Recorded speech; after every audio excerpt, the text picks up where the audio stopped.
Good morning, everyone. Thank you for being here today. I'm excited to share my research, which investigates the key factors driving Thailand's national income over nearly 5 decades, from 1972 to 2020. The central question I set out to answer is, how do urbanization, savings, natural resources, and women's participation in the economy contribute to Thailand's national income? Given Thailand's unique combination of rapid urban growth and abundant natural resources, understanding how these factors interact is critical for sustainable economic development. The research focuses on understanding the complexities of these relationships. Thailand's growing urban population presents both opportunities and challenges, while the country's savings patterns and natural resource management raise questions about how effectively these assets are being utilized to drive growth. Additionally, the role of women in the economy is increasingly recognized as crucial for fostering inclusive and sustainable growth. My goal was to analyze how these elements, urbanization, savings, natural resource rents, and gender inclusivity, work together to shape Thailand's national income. To explore these interactions, I used a simultaneous equations model, or SEM, which is designed to capture the complexities of variables that influence one another. For example, while urban population growth might affect national income itself can also influence urban growth. To address these two-way relationships, I applied the two-stage least squares, or 2SLS, estimation method.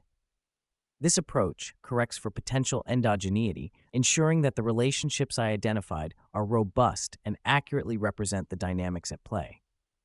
In this study, the main dependent variable is net national income, or NNI.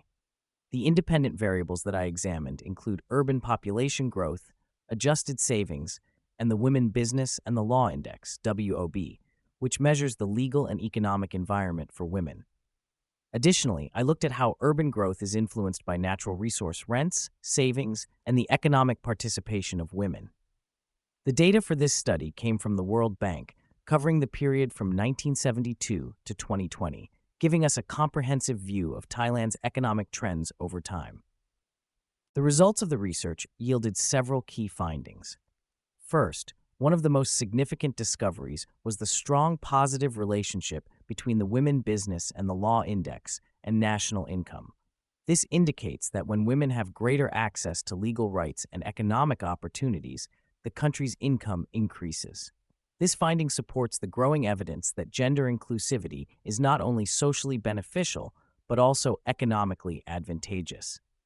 Second, the relationship between urban population growth and national income was more complex. Initially, the data showed that rapid urbanization was linked to lower national income, likely due to infrastructure strain and resource limitations. However, when urban population growth was treated as an endogenous variable, meaning its broader role in the economy was accounted for, the results changed. Urbanization was shown to positively impact national income, suggesting that with proper management and investment in infrastructure, urban growth can be an engine for economic expansion. Third, the results related to savings revealed a somewhat unexpected outcome. Instead of contributing positively to national income, savings had a marginally negative effect. This suggests that the savings in Thailand may not be efficiently utilized or directed toward the most productive investments.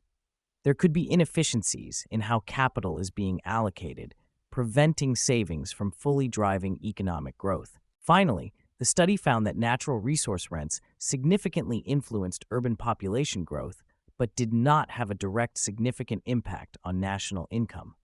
This raises concerns about the resource curse, where countries rich in natural resources do not see the expected economic benefits from those resources. In Thailand's case, natural resources seem to be fueling urbanization, but are not directly contributing to overall national income in a meaningful way. These findings have important implications for both policymakers and economists.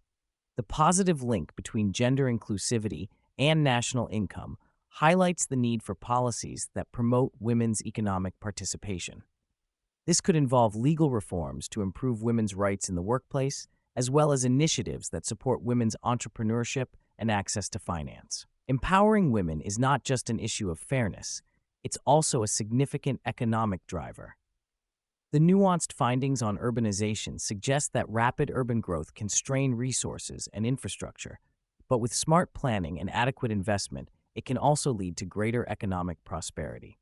Policymakers should focus on developing urban infrastructure and services that can support growing populations while maximizing the potential economic benefits of urbanization. The unexpected negative correlation between savings and national income suggests that Thailand needs to reassess how it is managing its financial resources. There may be inefficiencies in the financial system, or capital may not be channeled into sectors that generate long-term returns. To improve the productivity of savings, Thailand could focus on directing investments toward education, technology, and industries that promote sustainable development. Lastly, the limited impact of natural resources on national income points to the need for economic diversification. Thailand should explore ways to reduce its reliance on natural resources and focus on sectors that can provide more consistent and broad-based growth. Better management of natural resources, coupled with policies that encourage diversification, will be essential for ensuring long-term economic stability. In conclusion, my research highlights the critical role of gender inclusivity, effective urban management, and the efficient use of savings in driving Thailand's national income. For future research, I recommend further investigation into how infrastructure development can enhance the positive effects of urbanization. Additionally, exploring strategies to improve the productivity of savings could yield valuable insights for boosting economic growth. Finally, more research into gender inclusivity across different economic contexts would provide a richer understanding of its impact on national income. Thank you for your attention. I look forward to any questions you may have.